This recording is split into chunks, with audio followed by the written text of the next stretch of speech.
Mesdames, Messieurs, bonsoir.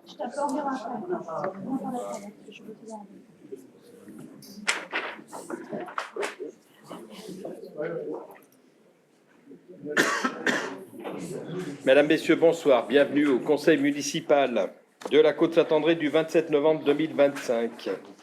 Je remercie le public présent en nombre et je remercie également celles et ceux qui nous regarderont ensuite via notre chaîne YouTube, puisque nous enregistrons et diffusons à l'issue du conseil municipal selon les aléas techniques que l'on a, qu'on n'a pas, mais les derniers conseils se sont bien passés, il n'y a pas de raison. J'ai souhaité inviter les jeunes de l'espace jeunesse à venir nous expliquer leur dossier, comme je trouvais, parce que ça avait été très intéressant l'année dernière, et comme je trouvais que c'était important, ils seront un des points de l'ordre du jour, et même s'il n'est pas soumis à vote, mais n'empêche que ça leur permet d'intervenir officiellement. Donc, pour que je puisse ouvrir la séance, je vais faire, le papier est parti, je vais faire l'appel. Donc, Joël Gulon présent, Mireille Gilibert, présent. Sébastien Mettet, présent. Catherine Lotte, présent. Daniel Gérard, présent. Moufida Roussin, présent. Et qui donnera procuration ensuite, Gilles Antose, Jean Chenavier. Il a une proc. Ouais, alors je ne vais pas les noms parce que c'est parti avant. C'est bon. Ah, pardon, c'est là. Excusez-moi. Moufida Roussin, représenté par Joyce Belton. Jean Chenavier, représenté par Mireille Gilibert. Yvette Segla. Présent. Daniel Bert. Présent. Jean-Paul-Louis Gavet. Présent. Claude Boulu. Présent. Frédéric Point. Présent. Denis Gaveau. Présent. Jean-Yves Garnier. Présent. Patricia Vacheron. Présent. Julien Servoz. Excusé, représenté par Marie-Claire Bally. Michel Bertoldi. Présent. Christophe Vignon. Présent. Julie Manéa. Présent. Francis Correa. Présent. Marilyn Jouve. Excusée parce qu'elle est au conseil du lycée et elle est représentée par Bernard Amtose, Joris Belton, présent. Martine Vernet, présent. Bernard Amtose présent. Et Marie-Claire Bally. Présent. Voilà, donc nous avons le quorum et pourrons délibérer de manière légale. J'ai annoncé la chaîne YouTube, on est tout bon. Donc premier point à l'ordre du jour, le rendu du Paris en noir et blanc 2025 par l'espace jeunesse. Merci de votre présence. Merci d'avoir patienté.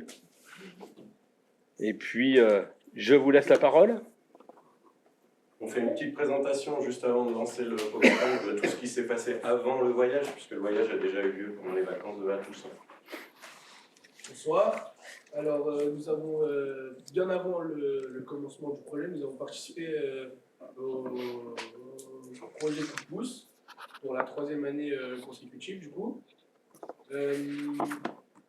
Nous avons choisi notre projet qui est de partir à Paris, visiter tous les monuments et de les prendre en photo avec des appareils photo argentiques, en argentique et en noir et blanc. On a présenté. Alors, vos prénoms peut-être déjà. Donc, ça, tout le monde aura pris la parole. Vas-y, Oscar. Oscar, Evan, Nora, Maël, Noé, Hugo, Marceau, Hugo. Et il en manque un qui n'est pas là, c'est Nathan. Du coup, on a présenté le projet à qui? à la CAF et au département. Et on a obtenu un financement de 3 000 €, plus toutes les actions qu'on a mises en place qui nous a rapporté un peu plus de 2 000 €, ce qui nous fait un total de un peu plus de 5 000 €. Donc les actions qu'on a mises en place, c'est on a tenu des buvettes, on a fait des pâtisseries qu'on a revendues à des marchés, à des événements, par exemple à la médiathèque. Et donc on a fait ça plusieurs fois durant l'année. On est aussi allé à des festivals. Et ben voilà, c'est comme ça qu'on a réussi à financer la fin. Vous savez combien vous avez fait de crêpes? Merci de crêpes, on sait, on en a pas fait de crêpes. Et en argent? On a fait des cookies, on a fait. Énormément de choses. Chocolat, mais des choses qui pouvaient se conserver de la veille pour le lendemain. Pour le 14 juillet, si vous avez fait une bonne opération. 14 juillet, forum des associations, On a participé à un festival à ISO, on a été invité. On a participé, c'était ici. On a participé la journée vente de livres d'occasion à la médiathèque. On était présents, ils nous avaient conviés aussi. Ouais, ça fait beaucoup de temps fort. Et puis vraiment, cette année, même sur les marchés, on a fait une belle récolte. Donc, je crois que c'est la première année qu'on dépasse les 2000 €. Ouais, c'est de bénéfices. pour ça que je parlais d'argent, parce que c'est bien. Hein. Du coup, on peut vous présenter le PowerPoint. Le top départ, c'est ça. Allez.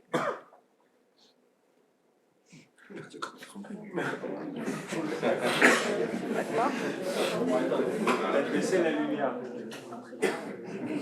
Vous me dites quand je passe les pages. Hein.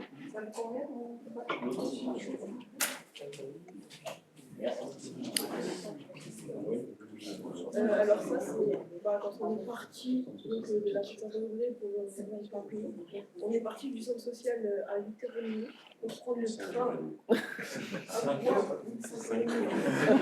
5h30. N'hésite pas à parler fort. Un peu plus fort. Hein. On est allé à 5h30 prendre un train à la gare de Lyon pour aller à Paris. Voilà, après on est allé à Paris, on est allé faire les premiers monuments de la journée. Qui étaient. On peut passer là. Ah, pardon. Du coup, dans la journée, on a passé on est allé visiter le Panthéon le matin même.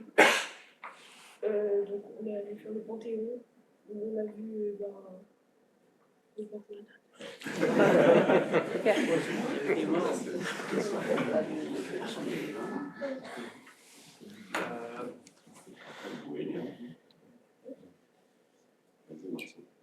Au cœur du quartier latin à Paris, on a découvert l'histoire de l'église Saint-Geneviève, devenue au gré des bouleversements politiques le Panthéon.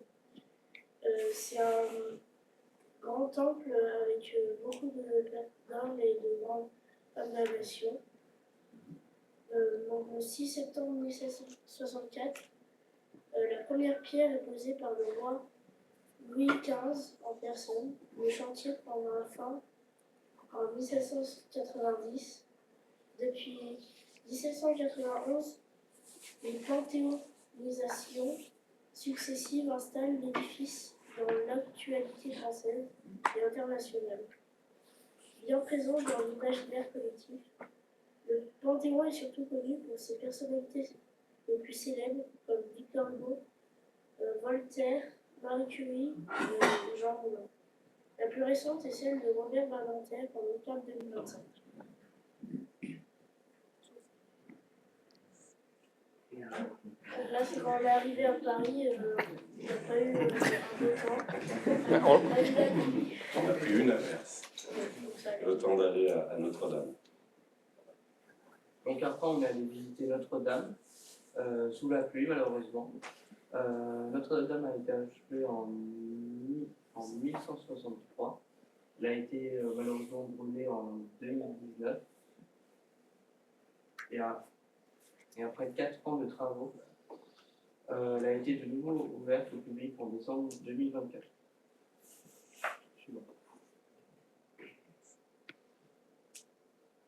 Ah oui, vous avez fait. Après, on a visité le château de Versailles, on a visité l'intérieur, puis après, on a visité les jardins. Le château de Versailles était construit à partir de 1631 pour le roi Louis XVI et sa famille. Et les travaux s'étendent jusqu'en 1634 pour la première partie.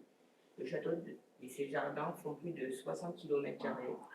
Il y a eu plus de 2300 pièces dans le château. Il y a eu 3 rois qui ont vécu. Louis XVI, 14, 15.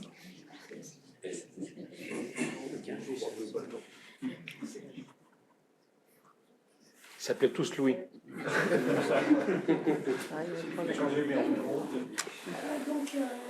après, on a visité le jardin de Versailles.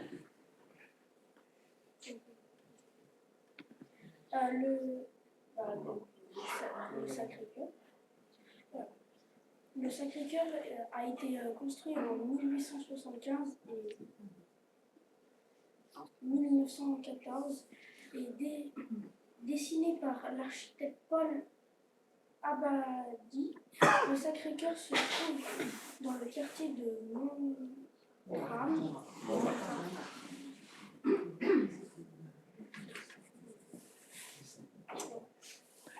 Ensuite, on se met au musée du Louvre. Donc, le Louvre a été inauguré en tant que musée en 1793. Il y a environ 30 000 œuvres qui sont exposées dans le musée. Le 19 octobre 2025, le Louvre a été cambriolé. Les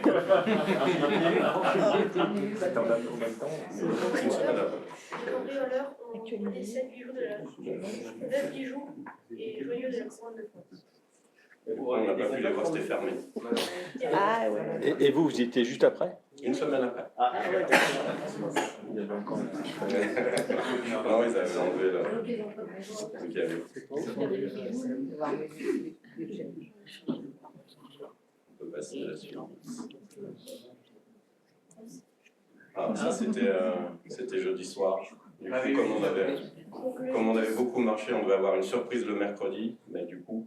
Du coup, vu qu'il y a plu, on n'a pas pu la faire. Donc on l'a fait jeudi, et jeudi on est allé, on a fait un tour de bateau-mouche. Et on a vu la tour Eiffel et les différents ponts.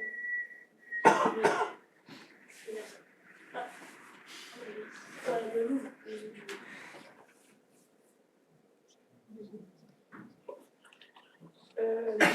Après, nous sommes allés voir l'Arc de Triomphe. L'Arc de Triomphe a été terminé en juillet 1836. Les travaux ayant commencé en 1806.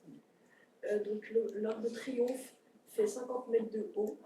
Il y a 284 marches pour accéder au sommet. La tombe du soldat inconnu est installée sous l'Arc de Triomphe le 11 novembre 1920.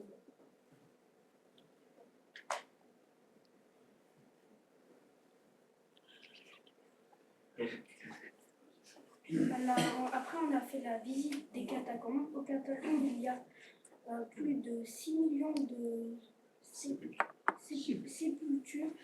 Les catacombes sont d'anciennes carrières où on a été transféré le contenu des cimetières de la ville située suite à des problèmes de salubrité.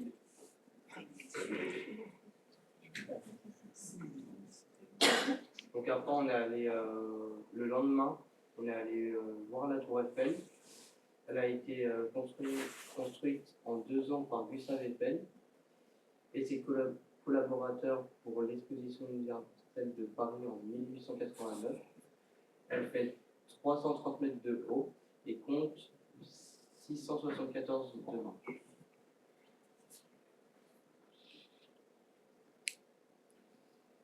Bon, ça, c'est tout ce qu'on a vu au fil de nos kilomètres, parce qu'on a fait une moyenne de 15 km de marche par jour. Donc, voilà. Mais on voit beaucoup de choses et du coup, à chaque coin de rue, il y a plusieurs choses à prendre. Donc, voilà, ça, c'est un petit aperçu de ce que vous pourrez voir plus tard, lorsqu'on aura mis en place notre exposition.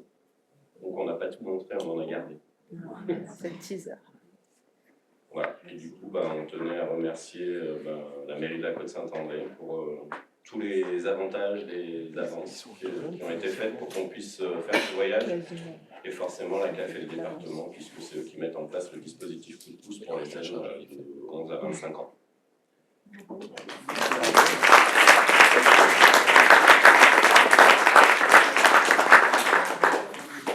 Et donc la suite? La suite, c'est envoyer développer les pellicules qu'on a pris, c'est savoir comment on organise la future exposition, puisqu'il faut qu'on choisisse si on met les photos dans des cadres, si on en développe des plus grandes que d'autres. Donc voilà, il y a encore tout ce travail-là autour. Et normalement, ce sera pour fin janvier 2026, en sachant déjà qu'après, on a eu 2 contacts avec la médiathèque et le musée Hector Berlioz pour pouvoir aussi les faire passer, les installer dans ces 2 lieux, mais plutôt au printemps culturel. Avec un partenariat avec la MJC. On a également mis en place un partenariat avec la section photo de la MJC. Donc on les a rencontrés 2 fois avant de partir pour qu'ils nous expliquent tout simplement comment on prenait des photos, comment marchaient les appareils photo. Parce que beaucoup d'entre eux, en fait, on n'avait jamais vu ni tenu dans les mains. Donc on a fait une sortie un après-midi pour prendre des photos. Et du coup, c'est eux qui les ont fait développer, donc on leur dit un grand merci, parce que c'est un coût qui n'était pas subi par nous du coup. Donc voilà, c'était vraiment très intéressant, et puis ils nous accompagnent aussi sur le développement des photos. Donc voilà, un grand merci à eux aussi. Est-ce qu'il y a des questions à leur poser? Vas-y, Gilles. Quand vous avez pris les photos, parce que vous êtes en noir et blanc, vous n'avez pas la possibilité d'effacer, de renouveler X fois la photo. Non. C'est la Comment vous avez cadré? Vous avez fait un travail en commun pour choisir la photo ou... En fait, ils sont répartis les appareils photo. En fait, on a eu des problèmes de pellicule, donc ça a été un petit peu compliqué au début.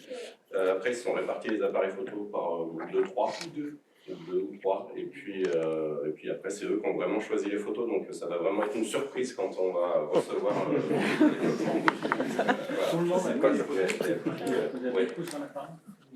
On en avait 4, après voilà, ils les ont prêtés, mais du coup ça va être pour nous aussi une surprise, on ne sait pas du tout ce qu'il y a sur les donc on verra. Après on a triché un petit peu parce que les photos que vous voyez c'est celles qu'on a prises avec le téléphone et qu'on a transformées en noir et blanc, mais il y aura un petit peu de tout, mais on a hâte de voir ce que ça rend. Et c'est un hasard, mais vous n'aviez pas de fille?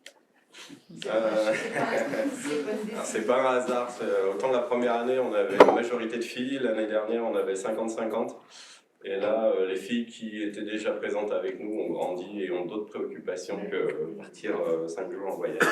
Donc du coup oui, pour la première fois on n'a que des garçons. Mais après, on retrouve des filles sur les autres animations de l'espace jeunesse. Mais c'est vrai que là, pour le projet, cette année, on en a une qui s'est investie au début. Et puis après, elle a eu des difficultés personnelles, familiales. Donc du coup, elle a préféré abandonner. Donc du coup, que des garçons pour cette année. C'est peut-être trop tôt, mais est-ce que vous avez déjà des idées pour l'année prochaine? Si vous souhaitez refaire encore le projet Coup de pouce ou non, pas forcément? Il y aura forcément, si le dispositif est remis en place, on essaiera d'y participer une fois de plus. Okay. Après, ça sera plutôt en janvier qu'on fait des réflexions sur les sujets. C'est pas forcément la groupe aussi, hein, parce qu'un l'espace jeunesse, c'est pas le seul. Ah non, ouais, ça peut être ça change en commun, il n'y a qu'une tête en commun sur les 3 ans. Si je dis pas de bêtises. Il y a Evan qui a participé aux 3 années. Après, on a nommé 2 fois, mais sinon, après, les autres, c'était là. Noé et Hugo. Nathan, c'était pas. Est-ce que vous aviez fait Berlin avec le devoir de mémoire? Ensuite, vous aviez fait le projet citoyen culturel avec les institutions européennes. C'est ça. Donc, il faut toujours trouver un thème pour pouvoir présenter quelque chose qui tienne la route. On ne peut pas simplement dire on veut aller ici et passer 5 jours de vacances, ça ne marche pas. Donc, il faut forcément travailler sur un projet pour montrer que poser 5 jours pour aller en vacances. Et vous êtes de jeunes qui participent? Non, après je suis pas limité, mais on se rend compte que c'est quand même un projet qui financièrement coûte cher, et plus on fait participer de jeunes et plus le projet coûte cher. Donc, et puis après c'est vraiment ceux qui veulent s'investir, parce que quand on commence à travailler sur le projet au mois de janvier, il faut préparer le projet, il faut le rédiger, après il faut aller le présenter devant un jury de la CAF et du département, et après il y a toutes les manifestations auxquelles on participe pour justement récolter des fonds. Donc ça prend du temps, et après tous les jeunes ne sont pas forcément prêts à s'investir autant de temps. On fait des marchés jusqu'à mi-juillet, on recommence sur les buvettes au mois de septembre. Effectivement, après, ceux qui sont là en profitent, mais ça demande un réel investissement de leur part. C'est les jeunes des collèges d'environ, que des campagnols ou champions? Non, c'est pour... Bon, après, c'est des enfants qui sont côtois, mais qui ne sont pas forcément scolarisés sur la côte. D'accord. Oui. En fait, là, on s'aperçoit effectivement que vous n'êtes pas tous scolarisés sur la côte. Mais avant, est-ce que vous vous connaissiez? Parce qu'en fait, vous êtes partis dans une aventure. c'est une aventure, donc peut-être qu'avant vous n'étiez jamais rencontrés. Comment ça s'est passé? Et si vous aviez aussi, je dirais une chose, une analyse de ces quelques jours passés ensemble, comment vous l'avez vécu? C'est une aventure quand même. Et après, on se connaissait déjà un peu avant avec ce qu'on a fait, donc les marchés. La préparation. C'est ça. Après, on a appris à mieux se connaître. Du coup, on était tous en fait logés dans la même chambre. Hein. C'était une grande chambre, ça allait, mais on était tous ensemble, donc on passait la journée ensemble. Donc on a appris à mieux se connaître, mais on se connaissait déjà un peu avant. Vous n'étiez pas en Auberge de jeunesse. Après, ils étaient en totale autonomie parce qu'ils avaient une chambre que pour eux. D'accord. Donc, les nuits ont été courtes. C'est le rôle d'une auberge de jeunesse. Exactement. Après, ils ont fait des connaissances. Hein. Ah bah bien Il y en a qui ont développé les langues étrangères. Donc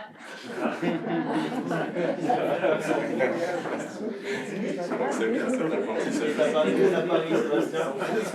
Exactement. On n'en dira pas plus. Bon, on vous filme pas de votre côté, je vous rassure. Hein. Très bien. D'autres questions? Merci en tout cas. On peut à nouveau les applaudir parce que...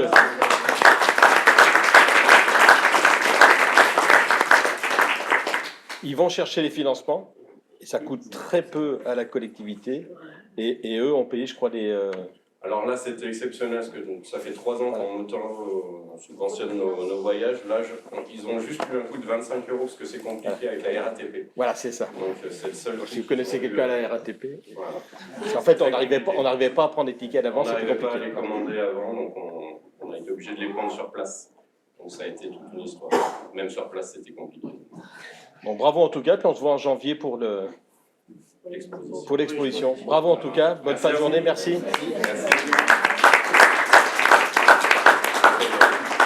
On va les laisser, voilà, faites juste attention au câble. On dépasse les câbles.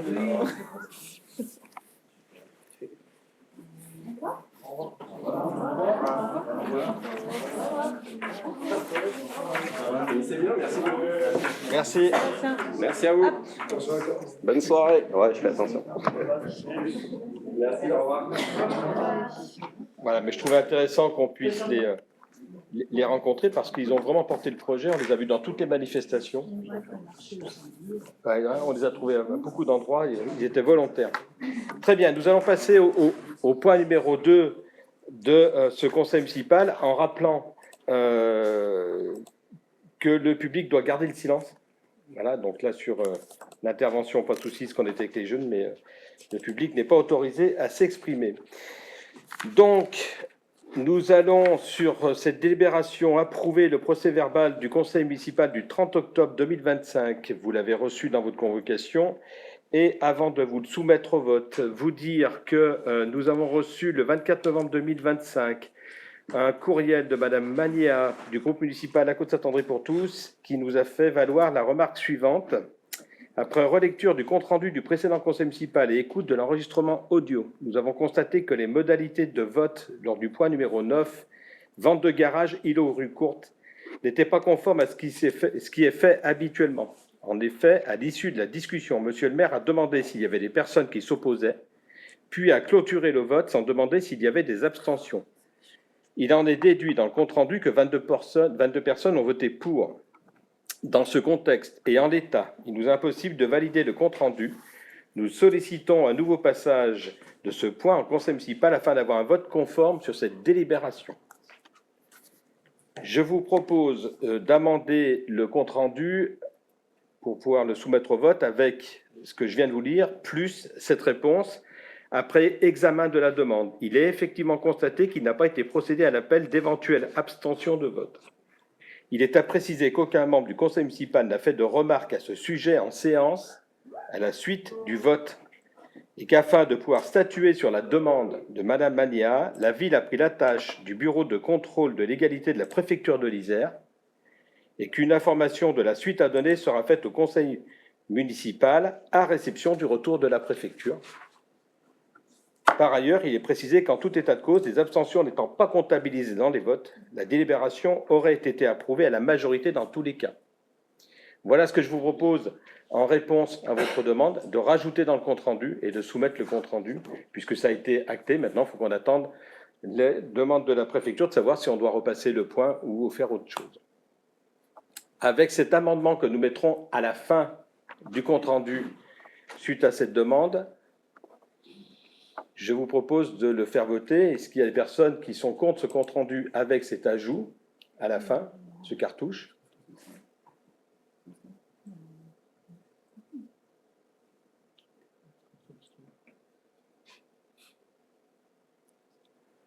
Je vous laisse le temps de le dire. Ouais. Juste, du coup, j'avais une réponse par mail qui n'est pas la même.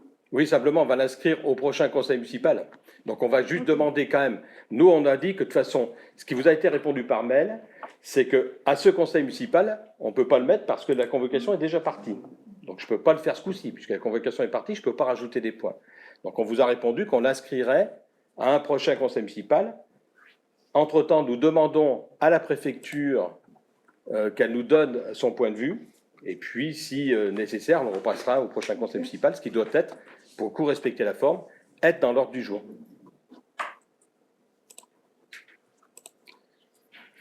Taux de précision. Donc, est-ce qu'il y a... Juste vu qu'on est sur le compte-rendu, est-ce que vous pouvez nous expliquer pourquoi il y a les noms qui sont inscrits sur chacune des délibérations Alors, des votes exprimés? tout simple, c'est le nouveau logiciel. Et en fait, Albert coche au fur et à mesure. Ouais. Okay. Et j'y tiens parce que puisqu'on avait déjà eu une différence d'appréciation de savoir qui s'était abstenu et qui avait voté contre, là pour le coup, j'ai oublié abstention. Mais au moins c'est clair, on a les noms de qui vote comment. Pas d'autres remarques? Je soumets au vote. Est-ce qu'il y a des contre? Est-ce qu'il y a des abstentions? Unanimité pour. Je vous remercie. Et je compterai sur votre bienveillance et vigilance si j'oublie des abstentions. Voilà. Et comme chaque conseil municipal est également adulte, autonome et responsable, si à un moment donné vous ne voulez pas prendre part au vote, parce que je ne pose pas la question systématiquement, vous n'hésitez pas. C'était dans la foulée, des fois je peux les oublier. Projet de délibération, avant qu'elle nous quitte, puisqu'elle a d'autres engagements ce soir, Moufida va nous parler de la convention de participation aux charges de fonctionnement de l'école publique pour les enfants scolarisés en classe Ulysse, qui sont les unités localisées pour l'inclusion scolaire. Moufida. Bonsoir. Donc le dispositif Ulysse permet d'accueillir des enfants qui ont des besoins spécifiques. Donc à l'école publique de la Côte-Saint-André, l'école du Château, on accueille des élèves qui viennent d'un peu partout sur le territoire. Ce n'est pas exclusivement des jeunes côtois. Et comme vous le savez, l'école, les locaux, ce sont des locaux municipaux. Et donc la ville prend en charge les locaux et leur entretien, les dépenses de photocopie, d'internet, les fournitures et les petits matériels de bureau. Et pour ce faire, la Côte-Saint-André prend en charge tout ça pour les élèves côtois. Et pour les élèves non côtois, il y a une partie qui est refacturée aux communes d'origine des enfants. Donc les communes de résidence vont participer financièrement selon un forfait par élève qui a été calculé en amont. Et ça, c'est une délibération qui est faite toutes les années. Donc ce forfait pour l'année 2025-26 est fixé à 593,44 € par élève. Donc on a étudié cette convention et ce point en commission famille et éducation libre ensemble le 18 novembre dernier. Et ce qu'on propose, c'est d'approuver la convention de participation en charge de fonctionnement de l'école publique pour les enfants scolarisés en Ulysse. Donc en pièce annexe, vous avez la convention. Et d'autoriser M. le maire à signer la convention avec les communes concernées pour l'année scolaire 2025-2026. Donc pour mémoire, il doit y avoir 7 enfants hors la Côte-Saint-André et 5 enfants côtois. 5 et 7. 7 côtois, 5 côtois. 7 côtois et 5 non côtois. Donc on va refacturer auprès des communes. Voilà. Question? Oui, Christophe juste une Villon. remarque, parce qu'effectivement, c'est un point qu'on a vu donc, en commission pour l'année 2025-2026. Vous nous aviez dit en commission que vous n'aviez pas récupéré l'argent pour 2024-2025, mais est-ce que la convention avait été signée? Parce que, comme on n'a pas vu la convention le jour de la commission, moi je pensais qu'il y avait, en fait, sur la convention, il y allait avoir les 2 années. Quand on regarde la convention, elle est vraiment faite que pour l'année 2025-2026. Il me semble qu'on l'avait ici. Les communes, en tout cas, ont été titrées. Là, les titres ont été émis. Donc, sur l'année 2024-2025, donc l'année précédente, on avait 7 communes et 7 enfants. Et les titres sont partis. Après, on n'a pas encore recouvré, mais ils sont dans les délais de paiement. Mais la convention avait été passée. En tout cas, ils ont été titrés et on attend. Ça a été titré il y a, je dirais, une quinzaine de jours. Donc, le temps qu'on recouvre le titre. Mais en tout cas, ça a été fait pour l'année dernière pour un montant total de 4 154,08 €. Des provisoires, le document complémentaire. Mais le contenu reste le même. D'autres interventions? Je vous propose de passer au vote. Est-ce qu'il y a des contre? Des abstentions? Unanimité, je vous remercie. On libère Moufida et c'est Joris Belton qui prend sa place. Donc départ de Moufida Roussin du conseil municipal à 19h03 pour l'enregistrement. Point numéro 4. On va parler d'accueil de loisirs sans hébergement. Rapport de la commission locale d'évaluation des transferts de charges qu'on appelle la CLECT. Donc c'est un dossier qui revient tous les ans, à savoir que la compétence accueil de loisirs sans hébergement porte sur l'accueil extrascolaire des enfants et qu'elle peut être municipale, comme c'est le cas à la Côte-Saint-André, et elle peut être dans certains cas intercommunale ou associative. Elle a été intercommunale ou associative ou communale selon les communes avant les fusions, puisque Bièvre-Isère est issue de plusieurs fusions, donc ce n'est pas une compétence qui est en totalité sur les communes gérées de la même manière. Et donc, il y avait 6 communes qui avaient à l'époque un centre de loisirs, et donc il y a une charge qui a été arrêtée en CLECT de 112 274 €, et chaque année, on fait le calcul de combien il y a de journées par commune, si vous pouvez descendre juste un tout petit peu le tableau, combien il y a de journées par commune, et on facture au prix de journée. Sachant qu'à la Côte-Saint-André, si on va sur la page d'après et on l'a mis en fluo, il y a 0 parce que la règle qui avait été adoptée au niveau de la CLECT, c'est que les communes qui ont leur propre, en communal ou associatif, qui ont leur propre centre de loisirs, eh bien n'ont pas à participer aux charges intercommunales. Voilà, donc nous, on n'est pas concernés, puisqu'on a notre centre de loisirs. Pour autant, on doit délibérer sur la CLECT, puisque c'est un document voté par l'Interco, en conférence de CLECT par les maires ou leurs représentants, et ensuite chaque commune doit délibérer. Donc nous, on doit délibérer sur quelque chose qui nous coûte rien. Mais on pourrait avoir un avis spécifique, c'est pas exclu. Est-ce qu'il y a des questions? Pas de questions? Est-ce qu'il y a des contre? Des abstentions? Unanimité, je vous remercie.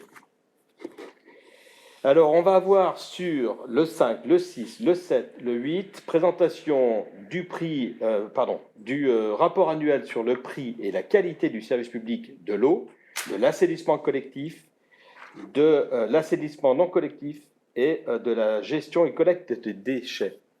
Je vous rappelle qu'on va simplement prendre acte des rapports. Si vous ne voyez pas d'inconvénient, on avait inscrit en premier l'assainissement collectif, et dans le PowerPoint, parce qu'on a repris celui de l'Interco, il y a d'abord l'eau. Donc si ça ne vous dérange pas, je fais l'eau, je fais l'assainissement collectif, et ensuite les ordures ménagères.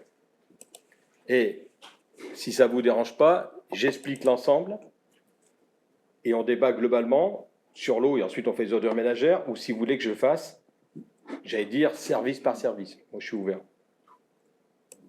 Bon. Déjà, ça ne vous dérange pas que je commence par... c'est juste pour pas que je me paume dans les diapos.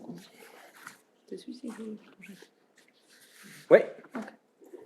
Alors, chaque élu avait, et c'est à disposition du public parce que c'est sur le site de Bièvre-Isère, c'est public, chaque année, les services qui sont relatifs à des usages que l'on met à disposition des habitants.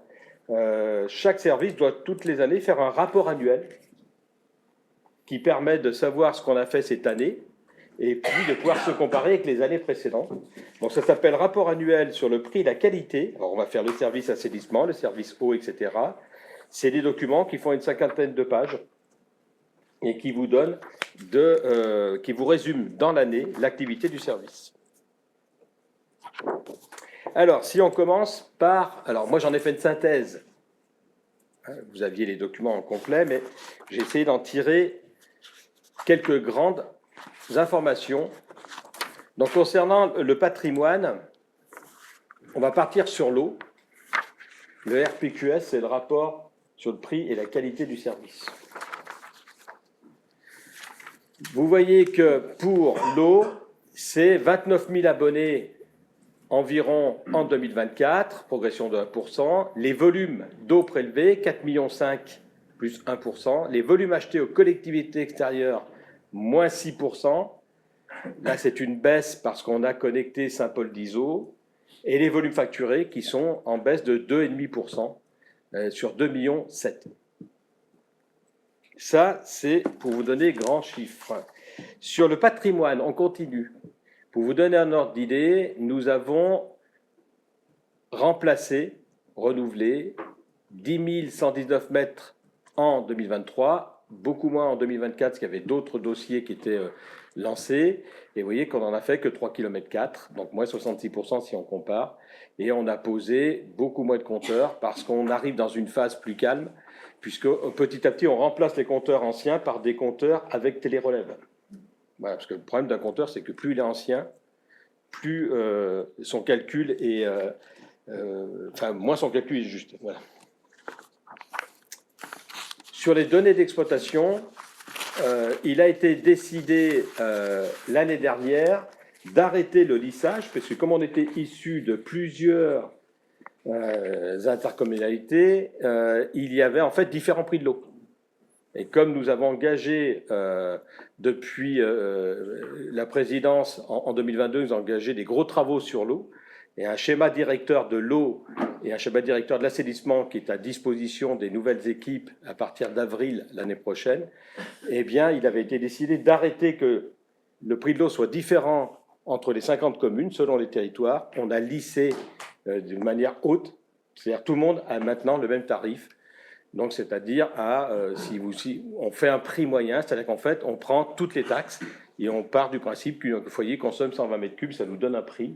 Ce n'est pas tout à fait ça. Vous regardez, vous avez des parts fixes et des parts variables. Donc, ce qu'on peut dire sur que la vente d'abonnés a augmenté de 25% parce qu'il y a ce lissage derrière, qu'on a eu moins de demandes de travaux de branchement, parce qu'on a un peu de baisse sur la construction. On a des frais d'ouverture de branchement qui, eux, sont en hausse parce qu'on a notamment des communes qui finissaient des lotissements, des immeubles collectifs, et donc il y avait des branchements à faire. Le remboursement Hébert pour la gestion du forage du Ronget, c'est-à-dire qu'il peut apparaître comme ça plusieurs lignes quand vous lisez le rapport en complet, parce qu'on est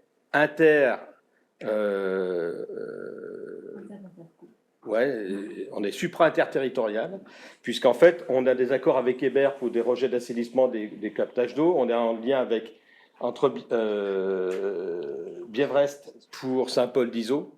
On a des accords sur l'ACAPI pour Champier, Longe-Chenal, etc. Et on a des accords de ce côté avec Croix-Bon sur Saint-Marcelin-Vercors. En fait, l'eau, on essaye de la prendre en gravité, et on a différents éléments comme ça. C'est pour ça, d'ailleurs, que dans quelques temps, on va participer aux travaux entre Bièvre et Rhône pour la modernisation d'une station d'épuration à Borpère. On a un petit loyer, voilà, du relais orange sur le réservoir d'eau potable à la Côte-Saint-André. Sur la qualité de l'eau, alors, nous faisons, vous avez vu, en 2024, nous avons fait 730 analyses, c'est-à-dire qu'on en fait presque 2 par jour, si on faisait une moyenne. Donc, il y a énormément de points qui sont pris en considération. On en a 700 sur 730 qui sont conformes, c'est-à-dire 96%. Voilà. des paramètres bactériologiques, vous voyez les chiffres s'afficher là aussi. Quand on dit ensuite que l'eau est non conforme, ça veut dire que l'eau reste potable, sinon on l'interdit, mais qu'on est en train, parce qu'en fait il y a des seuils d'alerte dans lesquels l'eau continue à être potable, et il y a des seuils de non-consommation de l'eau. Voilà. Donc on est chaque fois à la limite à ce niveau-là. Il faut avouer qu'on a des pesticides, qu'on a des nitrates, on a des S-métallochlore. On a travaillé sur différentes zones dans lesquelles on a changé, sur des communes, on a changé l'approvisionnement en eau, on a changé de captage, on a changé de source pour enlever ces difficultés. Sur les rendements et taux de renouvellement, donc on est sur l'Interco à 70% pour le taux de rendement, et c'est vrai que dans le taux de renouvellement, il y a 0,43, donc il y a peu, sachant que dans les taux de renouvellement, on compte pas, on compte dans les taux de renouvellement quand on refait une conduite sur une grande longueur, et que quand il y a une casse, on change qu'un bout, et ça on ne comptabilise pas. Voilà. Pour vous donner un ordre d'idée, sur l'ensemble, on a 1200 et quelques kilomètres de tuyaux d'eau. On a sur les 1200 kilomètres, 250 kilomètres de tuyaux en ciment. Ça fait à peu près 22 et quelques pourcents de notre linéaire. Et ces 22% nous génèrent 75% de casse. Donc il y a un travail qui a été demandé pour le budget 2026 d'accélérer le remplacement de ces tuyaux-là parce que c'est eux qui nous génèrent beaucoup de casse. Avec une difficulté qui a été recensée il y a peu de temps, c'est qu'on avait un peu l'habitude aussi de mettre beaucoup de pression dans les tuyaux et on n'a peut-être pas forcément besoin d'avoir autant de pression à la sortie de robinet et on aurait moins de casse. Sur le programme d'investissement sur 2024, il a été engagé réalisé 1 300 000. Vous avez les principaux travaux sur cette ligne-là. Si on prend un exemple, on va aller sur la page suivante en 2025, 1 million de dépenses d'investissement pour des renouvellements viennent se rajouter là-dedans, qui n'était pas prévu, la prise en charge par Bièvre des dégâts sur les tuyaux place Berlioz. Je suis en train de chercher le terme. L'excavation, c'est ça? Vous aviez un ton. Pas le trou, quoi. Voilà. Voilà dans les grandes lignes sur l'eau. On est en train de faire le rapport 2024, dire que le sujet qui arrivera en 2025 et sur lequel on est très très attentif actuellement, c'est les PFAS, parce que c'est ces fameux polluants internels qui sont à partir de juin 2025 analysés dans les relevés qu'on fait sur la qualité de l'eau, et on commence à mettre en place, et dans toutes les analyses qu'on a faites, il y a un seul captage des 16 qu'on a sur l'Interco qui est concerné. Et on est en train de traiter ce problème et on a trouvé une solution qui consiste à diluer. Pareil, on a inversé les captages et on arrive de la Frette, c'est sur Saint-Étienne. On a changé l'alimentation pour faire baisser ce taux de PFAS.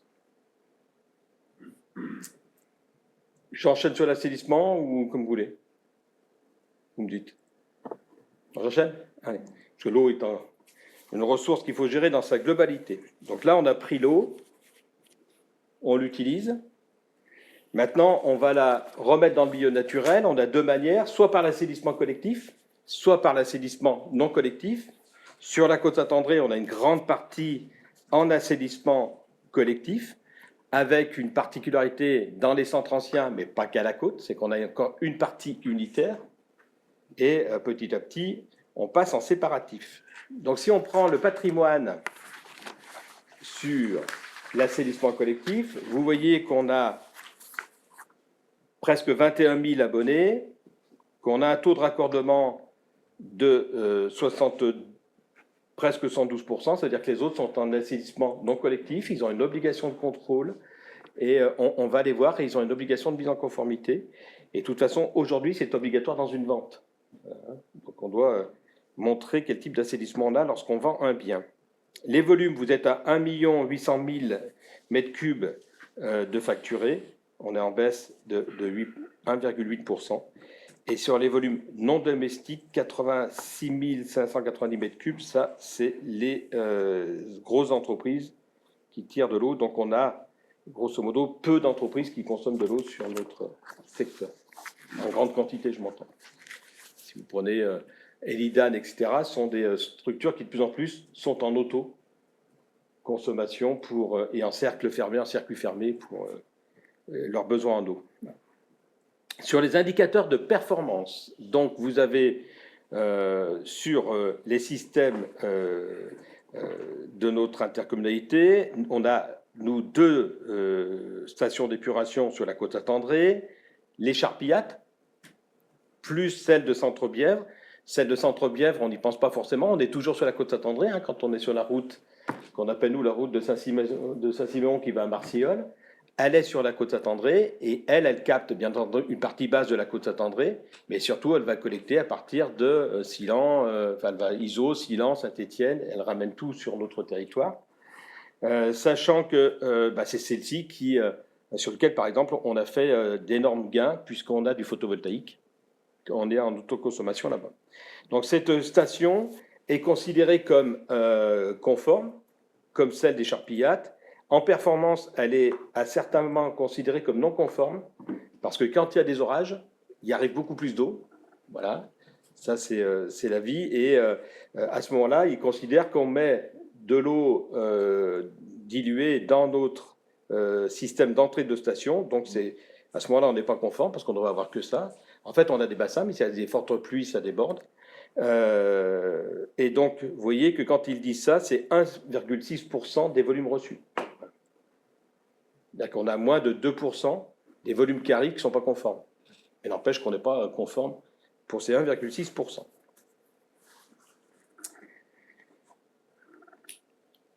Charpillâtre. Quand c'est noté en baisse par rapport à 2023, ça veut dire que c'est meilleur? Ouais. Parce qu'en fait, on a recreusé derrière.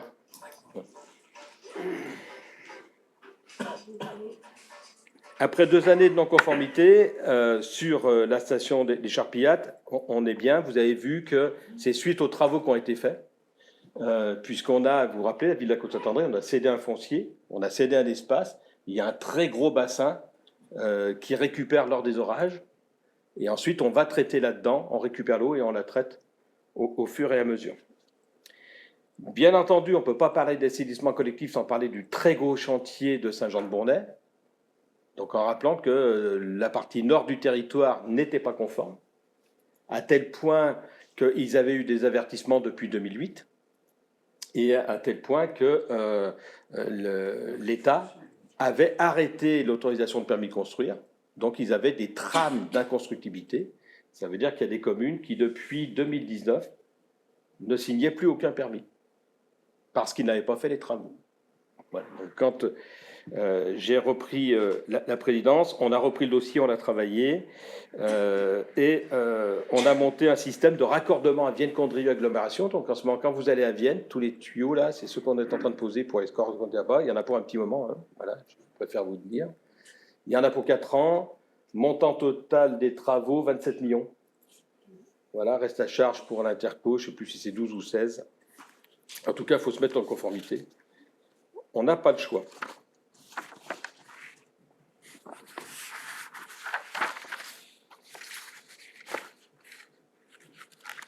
Autre sujet important, quand on traite, donc l'eau est traitée de différentes manières.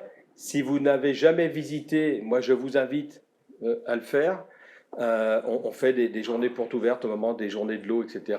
Allez voir une station d'épuration, c'est impressionnant en termes de technologie. Puisqu'il y a la qualité d'eau qui est rendue et c'est impressionnant. Donc, malgré tout, il nous reste de la matière. On l'a fait sécher. D'ailleurs, vous allez voir, dans quelques temps, on va sortir un autre hangar dans lequel on va mieux traiter par rapport aux odeurs, etc. Et ensuite, donc, on a des boues. Ces boues, on va les chauler pour enlever l'odeur résiduelle et surtout lui donner de la valeur. Et ensuite, il y a des plans d'épandage qui sont accordés par la préfecture sur des terrains sur nos territoires. Voilà. Donc, on épand nos boues à ce niveau-là. Elles sont bien entendu, avant d'être épandues, il y a des analyses en permanence pour vérifier la qualité des boues. Et si on a le moindre doute, elles sont parties en incinération. Sur le volet financier, donc, vous voyez qu'on a donné quelques chiffres sur les recettes d'exploitation. Donc, le prix moyen, je ne l'ai pas dit tout à l'heure, c'est 2,44. Et en assainissement, pour l'eau, en assainissement, on est à 2,24. Et vous voyez les évolutions sur les travaux de branchement. Bon, on a dit tout à l'heure qu'il y avait moins de branchements. L'APFAC, c'est la participation forfaitaire pour participer à la construction du réseau. Donc, c'est en augmentation. On a vu tout à l'heure qu'il y avait des raccordements qui étaient en train de se finir. Les redevances, 4 100 000, plus 7% parce que le tarif a augmenté un peu. Des primes pour épuration et des contrôles à la demande des notaires, puisqu'on en fait à chaque vente de biens. Sur le programme d'investissement, donc on a fait, je vous l'ai dit tout à l'heure, Saint-Jean-de-Bournay et toute la connexion. Donc ça, c'est un gros travail qui a été lancé en 2025, pas en 2024. Mais on avait commencé à raccorder sur ces communes pour mettre du séparatif. Donc ces communes-là ont fait du séparatif, Saint-Jean-de-Bournay notamment, Longe-Chenal a étendu et a mis du séparatif. Nous, on en avait déjà fait des bouts en 2023, je rappelle, La Rio, rue des Cordiers. On a fait également récemment le Bel Air pour chanter les eaux pluviales. Il y avait déjà eu un gros travail de fait sur les meunières. On a déconnecté le biel et le bassin qui servait de rétention, c'est-à-dire qu'on gardait l'eau, on l'envoyait ensuite au charpillage, maintenant est devenu un bassin d'infiltration il y a quelques années. Donc petit à petit comme ça, on fait des travaux de mise en séparatif. Et le prochain chantier qui aurait dû être fait cette année, mais qui est repoussé parce qu'il y avait le rond-point des 6 routes, c'est l'avenue Aristide-Briand, dans lequel il faut reprendre le séparatif entre les 6 routes et schématiquement Intermarché. Donc on continue ces programmes d'assainissement collectif. Et la grosse opération, vous la verrez sur la page d'après, c'était les projets 2025. Voilà. Alors les 22 millions, c'est parce que ça, c'est la part Bièvre-Isère, puisque dans les 27 millions total de travaux, qui a donné beaucoup d'emplois aux entreprises du secteur, il y en a 5 qui sont portés par Vienne Condrieu Agglomération, parce que c'est sur leur territoire, et il y en a 22 sur notre territoire.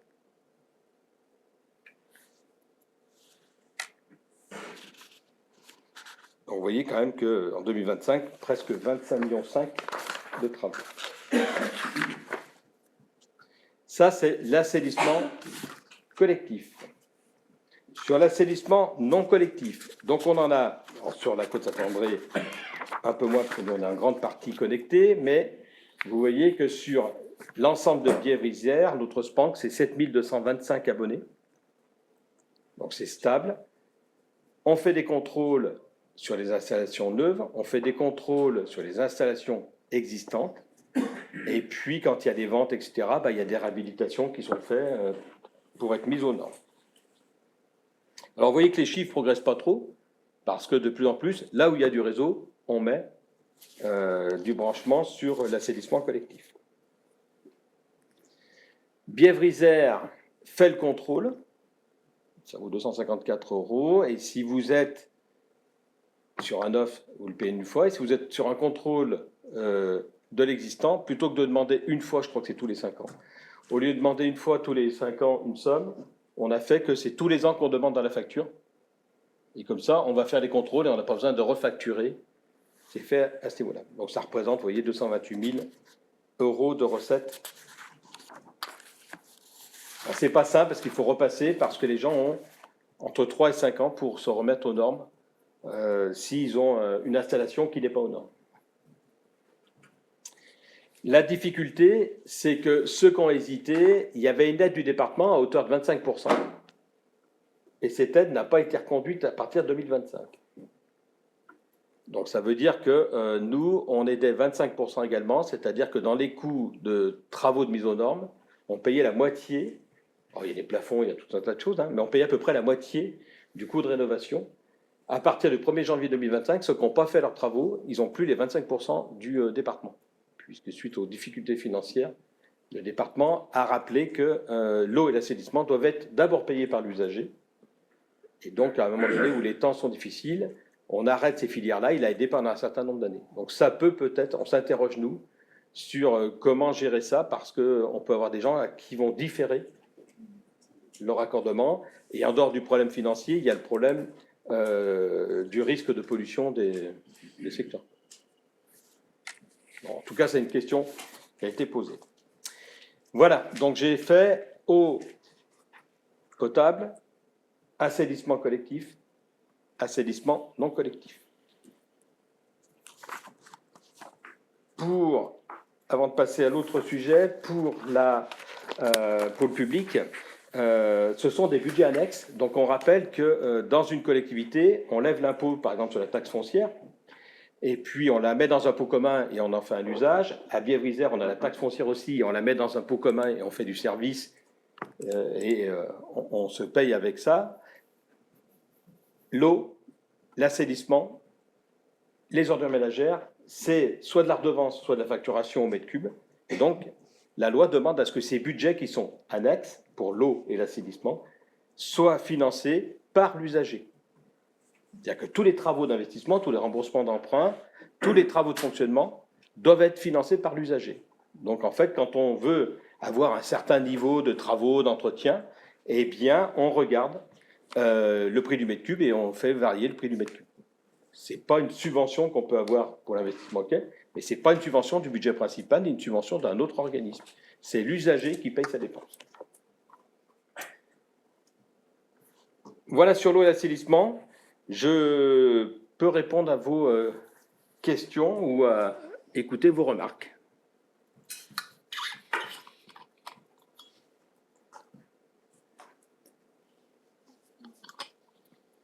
Pas de remarques sur l'eau? Assainissement.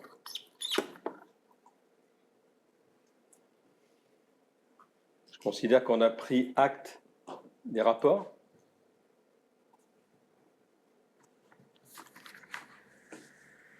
Très bien. Donc je vais passer sur le rapport concernant la gestion des déchets et la prévention des déchets. Pour vous dire que sur 2024, les chiffres sont à prendre avec discernement parce qu'on n'avait qu'une première partie du changement de type de collecte en point d'apport volontaire qui était mis en route à partir, je crois, de tête de juin. Donc, ce qui fait que l'impact, il n'est pas là sur 2024 de manière forte. C'est pour ça d'ailleurs que si vous regardez, on est en tonnage avec une petite progression de 2%. Ce que je peux vous dire, c'est que dans les premiers chiffres qu'on a, nous, sur 2025, on serait globalement, sur la collecte des ordures ménagères, globalement à moins 5% en tonnage. Il n'empêche qu'on est à 195 kilos par habitant, ça c'est trop, un véritable travail à faire, en rappelant toujours, et on fait de la sensibilisation, en rappelant toujours que nous trouvons dans les poubelles, un tiers de nos poubelles sont constituées de choses qui peuvent être triées. Dans ce tiers, vous avez, à la louche, un tiers de carton, un tiers de plastique,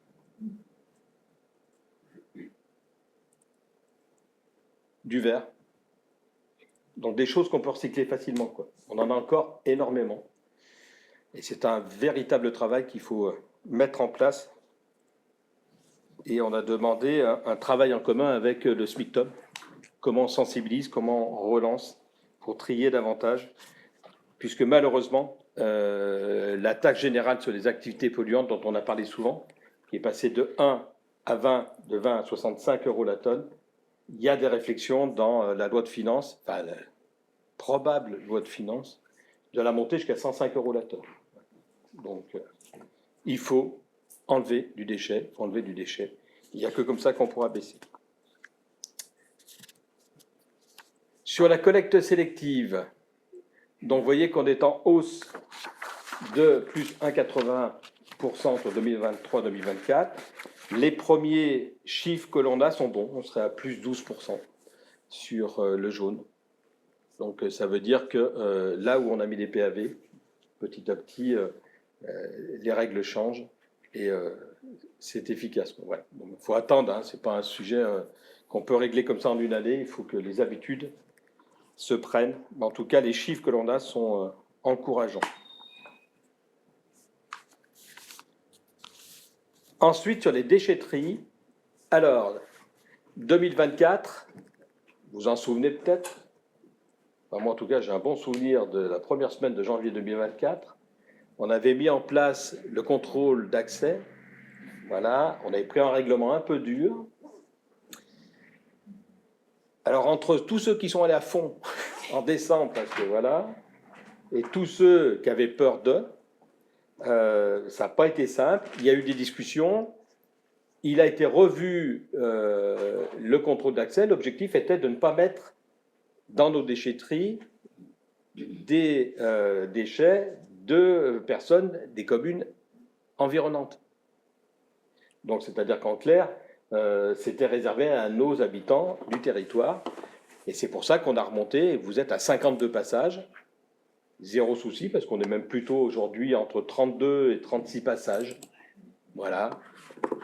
Et ça, ce sont ceux qui vont régulièrement. Hein, donc, enfin, on a zéro souci. Je crois qu'il y a eu 2 dépassements, voilà, qui sont en fait des professionnels, et sur lesquels on a trouvé des solutions. On a facturé, mais on a trouvé des solutions de mise à disposition de Ben.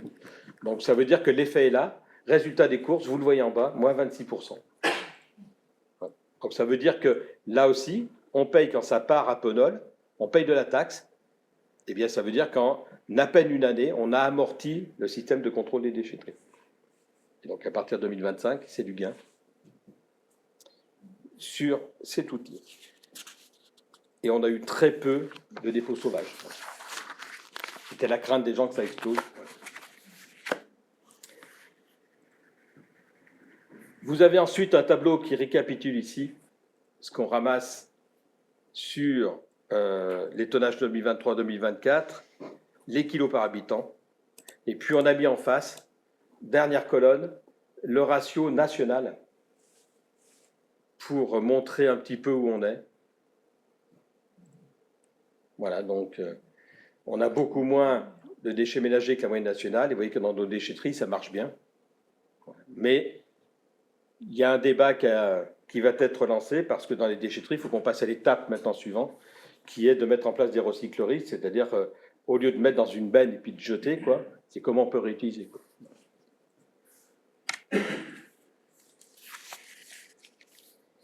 Données d'exploitation, donc on vous a dit en fort recul, c'est réexpliqué ici par le contrôle d'accès des déchetteries qui a été mis en place.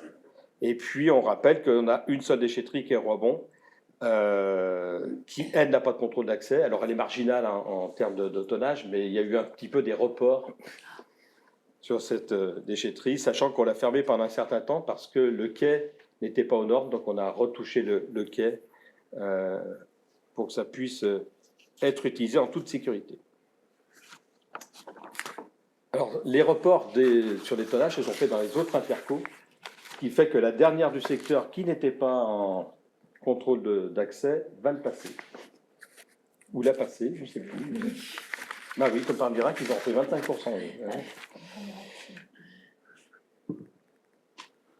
Sur l'ATOM, la taxe d'enlèvement des ordures ménagères, donc, il a été décidé l'année dernière, parce qu'on sentait que les habitants faisaient un effort, que la remarque qu'on avait en permanence, c'est que les ordures ménagères sont chères.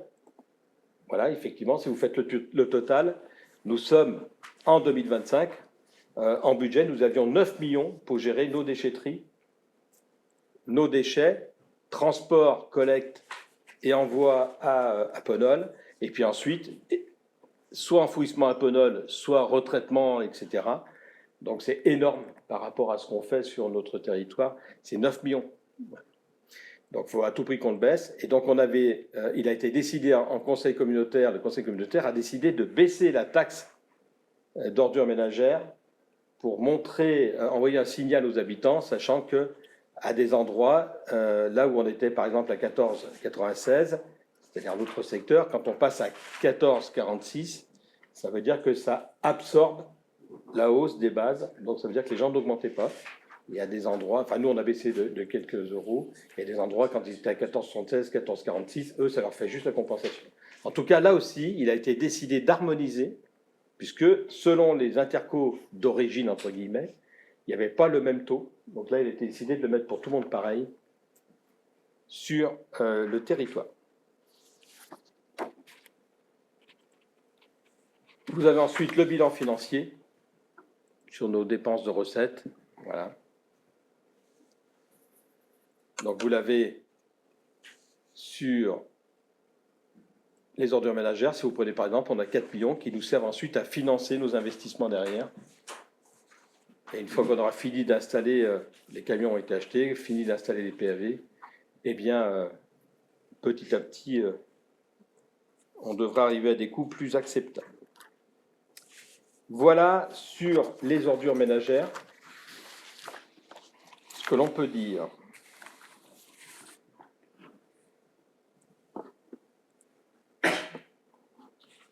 Peut-être juste compléter sur le déploiement des points d'apport volontaire. Donc les points d'apport volontaire, alors ce qu'on appelle nous un point d'apport volontaire, c'est un endroit où vous trouvez les 3 bacs, le vert, le jaune, en rappelant que dorénavant le jaune c'est jaune et le bleu, hein, et ce qu'on appelle nous le gris, c'est-à-dire les ordures ménagères. Donc quand on met ces 3 bacs-là, on appelle ça un point d'apport volontaire, c'est-à-dire que les gens viennent déposer leurs déchets et peuvent les trier puisqu'ils ont les 3 bacs à côté. Donc sur l'Interco, il y avait 300 et quelques points, 330, à déployer, et donc il fallait y aller par étapes, puisqu'on héritait aussi d'une situation de porte-à-porte, où là aussi, selon les territoires, soit on était déjà en régie, soit il y avait de la sous-traitance avec des entreprises. Donc vous ne cassez pas un contrat comme ça. Il fallait également se mettre en charge progressivement, en rappelant là aussi que pour acheter 7 camions, ça a été un peu long. Ils ne sont pas arrivés tout de suite. Donc c'est monté en charge. Ça y est, les équipes ont leurs camions, peuvent faire les collectes. Et là, depuis le 1er janvier, on n'est déjà plus par le SICTOM, c'est-à-dire Bièvre-Isère ramasse la totalité, c'est-à-dire les ordures ménagères et le jaune, sachant qu'on a un contrat sur le vert, parce que ça, pour le coup, ça s'équilibre financièrement, donc il n'y a pas de difficulté. Qu'on a en parallèle mis en place un service à la personne, je suis en train de chercher son nom. Collecte solidaire. Ouais, la collecte solidaire, qui fait que la personne qui ne peut pas va voir son maire ou appelle l'Interco. On demande au maire si il est OK, et il y a une convention qui est signée c'est gratuit, entre l'usager, la mairie et l'Interco, et la personne de la collecte solidaire passe une fois par semaine, une fois tous les 15 jours selon le volume, et récupère chez la personne non seulement ses déchets ménagers, mais également les sacs jaunes, si elle le souhaite. Donc on a 120 personnes, je crois, qui en bénéficient. Et en tout cas, ça marche bien. Et on a mis en place également le service nettoyage. Il a aussi un nom, mais j'arrive plus ce soir. Les brigades vertes, voilà. Qui en fait vont nettoyer les apports volontaires. Et on a des très bons retours en termes de propreté. On a quelques dépôts sauvages, mais globalement, ça se passe bien. Les choses s'améliorent dans le sens où les camions ont été dotés depuis un mois d'une relève informatisée avec de l'IA qui fait que quand il arrive sur le point d'apport volontaire, il remplit, il dit s'il est vide, rempli à moitié, etc. Et petit à petit, l'ordinateur les aide à aller sur les tournées où il estime qu'il y a du débordement ou pas, et passer plus ou moins souvent. Donc on optimise les tournées, sachant que les maires ont toujours la main pour signaler que de manière exceptionnelle, il y a un point qui est rempli. Donc ça s'est mis en place, c'est pour ça qu'on ne pouvait pas tout lâcher. Donc il y a eu 3 phases.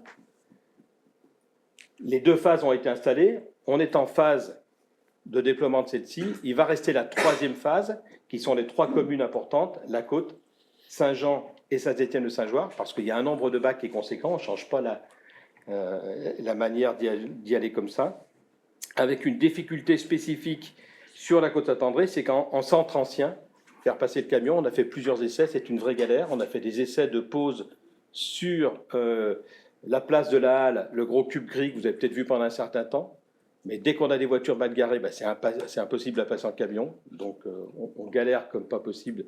Donc on va affiner encore les choses. Et puis, je rappelle qu'on est, parce qu'il n'y a pas d'urgence là-dessus, hein, la collecte est toujours assurée, en porte-à-porte, que ce soit les sacs jaunes, que ce soit les ordures ménagères, en centre-ville comme à l'extérieur. On a fait une réorganisation de l'extérieur, et on peut d'ailleurs rappeler aux gens qu'on ramasse les sacs jaunes en porte-à-porte, donc ils n'ont pas forcément l'obligation de les amener au point d'apport volontaire, et que comme il y avait quelques dérives, on est en train de tester sur Charles de Gaulle et la Rio la mise en place de gros cubes OM et sacs jaunes, ou en fait, bacs jaunes, où les gens peuvent mettre directement leur sac dedans. C'est plus facile que les conteneurs roulants, et les premiers essais là sont encourageants parce que les gens arrêtent de poser à côté, c'est quand même compliqué. Et en rappelant à tout le monde le geste de citoyen, à savoir que quand même, quand c'est plein, ben, on peut le mettre ailleurs, on peut se le garder et le reposer le soir, le temps qu'on arrive. Voilà, je tenais à faire cette précision sur le déploiement des PAV, ça arrive premier semestre 2026. Voilà. Sur les ordures ménagères, est-ce que vous avez des interventions, des questions ?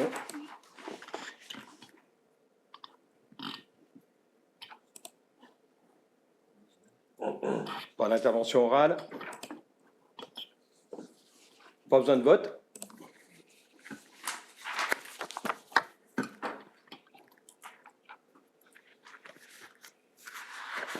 Donc nous passons.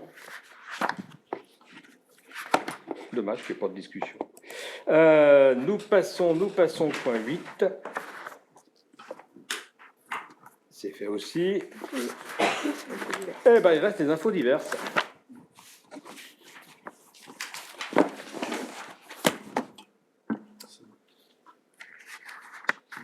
Dans les infos diverses, vous dire qu'il a été pris 5 décisions de ma part suite aux délégations que vous m'avez accordées et dans lesquelles je dois vous faire du rendu. Première décision, là, 2025-23, demande de subvention de reprise de voirie suite aux dégâts d'orage. Donc je vous rappelle que nous avons eu un dégât d'orage très fort le 20 août et que nous avons été retenus comme catastrophe, en état de catastrophe naturelle. Et donc, la première estimation des travaux est à 90 519,75 €. Je vous rappelle que les assurances sur les voiries ne marchent pas. Donc, on a demandé une subvention au département à hauteur de 50% de 45 259 €. Et en parallèle, on est en train de faire une demande à la préfecture des Airs, peut-être sur un fonds spécifique DETR. Apparemment, il resterait peut-être des crédits. Dire qu'en tout état de cause, j'en profite pour remercier l'ensemble des services, des élus qui étaient sur le pont à ce moment-là, et qu'on s'en tire pas trop mal. Là-dedans n'est pas chiffré le chemin de Verrières, qui est toujours condamné, voilà, en rappelant, puisque la réunion est publique, que ceux qui s'engagent sur les voiries dont j'ai pris un arrêté de fermeture s'engagent à leur risque et péril quand ils font le tour du GBA, et que le jour que le virage tombera, qu'il y en a un dedans, on ne pourra pas dire que je n'ai pas prévenu, puisqu'il y a eu des contrôles de police municipale et d'huissier pour être sûr qu'on soit en règle. Les sondages sont prévus pour le 9 de Caïna pour la structure de la voirie. Ok, parce qu'en fait, on a demandé un état de la structure dans le virage, au chemin de Verrières, parce que là, pour le coup, le chemin est parti, là. C'est plus embêtant. Décision 2025-24, sur lequel nous avons, je vous rappelle, en 2020, refait entièrement le réseau de plomberie des vestiaires du complexe sportif du Charles de Gaulle. On avait pris un bureau d'études, nous avions, donc il s'appelait TEP Technique énergétique du bâtiment, et nous avions confié les travaux de rénovation à la SARL Autrive Chauffage. On a eu depuis régulièrement des dysfonctionnements, dès 2021, et récemment, nous avons fait procéder à des analyses bactériologiques pour vérifier la qualité de l'eau, et on a trouvé, je vous le donne dans le mille, de la légionelle qui engendre un risque sanitaire. Donc, comme ça nous a coûté à l'époque plus de 90 000 €, non, c'est même plus que ça. 140. 140, ouais. 140 000, j'ai pris une décision de nommer le cabinet Cellard DBS, qui est à Lyon, cabinet d'avocats, pour représenter la ville dans le dossier, puisque nous avons décidé d'attaquer en justice et le bureau d'études et le constructeur, enfin l'entreprise qui a fait le truc, parce que c'est juste pas normal, on a fait toute la conduite. Voilà, pour vous donner un ordre d'idée, on va demander, bien entendu, que notre réseau soit aux normes et on va demander de prendre en charge toutes les conséquences de cette malfaçon, c'est-à-dire toutes les analyses qu'on fait actuellement, plus on vient quand même de fermer une partie des douches. Les douches qui ont été ouvertes ont été mises avec des pommeaux de douche qui gèrent qui permettent de traiter, filtrer la légionnelle. Voilà, il y en a pour 6 000 €. Ça dure 3 mois. Donc, on va voir ce que ça donne. Et j'espère qu'on aura très vite l'expert qu'on a demandé pour pouvoir avoir une analyse précise de la chose et on les emmènera jusqu'au bout parce que c'est pas normal que l'on mette de l'argent comme ça et qu'on n'ait pas un réseau satisfaisant. Je remercie les clubs de leur compréhension et de leur contribution à ce que ça se passe pour le mieux. Décision 2025-25, modification régie d'avance concernant la directrice des services, à savoir qu'on a un trésorier qui est très comptable et qui veut bien qu'on précise tout. Donc, on a fait modifier cette régie pour qu'on puisse avoir les frais de transport déplacement, les frais d'hébergement, les frais d'alimentation, les achats de fournitures et petits équipements, les fournitures administratives et les déjeuners de travail pour qu'on ait la totalité. Donc, on a une carte bancaire qui est sous sa responsabilité et ensuite sous mon contrôle, ce qui nous évite bien des difficultés quand on veut payer un tout petit truc. Et plutôt que d'avoir, vous payez les gens à 40 jours pour un câble à 9 €, ça a quand même largement facilité la vie. Et puisque, comme notre trésorier, je vous l'ai dit, il est très très bien, il nous a décidé, il m'a demandé en décision 2025-26 de modifier là aussi la régie d'avance des droits et places et dons, et dans lequel il faut qu'on a rajouté des choses dans lesquelles maintenant on pourra, avec cette régie, encaisser des recettes, droits de place du marché, les fêtes foraines et les foires annuelles, la braderie, la brocante, les cirques, les dons divers, les locations de salles, les réceptions, conservations et restitutions de chèques de caution et des locations. Ce qui fait qu'il n'y a plus besoin d'aller en trésorerie, notamment, quelqu'un qui loue la salle, il le donne à la régie l'encaisse, et c'est fait. Donc, bonne nouvelle, si vous voulez faire un don, on est structuré. Dernière décision que j'ai prise au nom du conseil municipal, c'est la délégation de signature d'actes de vente du terrain au département sur la zone qu'on appelle la pépinière, puisque je n'étais pas disponible. Donc j'avais donné délégation à Mireille Gilibert, qui est allé signer au nom de la ville l'acte de vente au département du terrain sur la pépinière qui était cadastré AS 94. Donc on l'a vendu. Voilà dans les informations que je vous devais au titre de ma délégation et vous donner pour conclure ce conseil municipal les dates des prochaines séances du conseil municipal. Donc ce sera le 18 décembre 2025. 18 décembre 2025.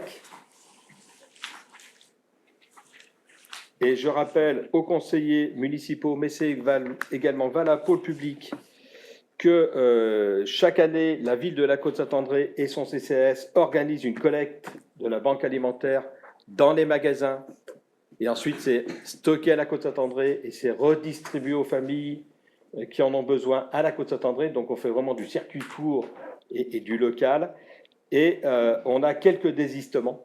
Donc, si vous avez un peu de temps entre vendredi, c'est-à-dire demain, et samedi, à nous consacrer, c'est-à-dire 2 heures, je crois que c'est des créneaux de 2 heures, eh bien, venez voir à la fin Mireille Gilibert. On a quelques désistements, voilà, parce que tout ce qu'on collecte là, ça nous évite d'aller le chercher à Grenoble, et on peut le redistribuer parce que la demande est sans cesse croissante. Voilà, il est... L'après-midi festif aussi. Oui, je ne vais pas tout annoncer. Voilà, donc, parce que je me suis fait engueuler une fois. Donc, il est 19h50. Je lève le conseil municipal. Vous remercie de votre présence et vous souhaite une bonne soirée.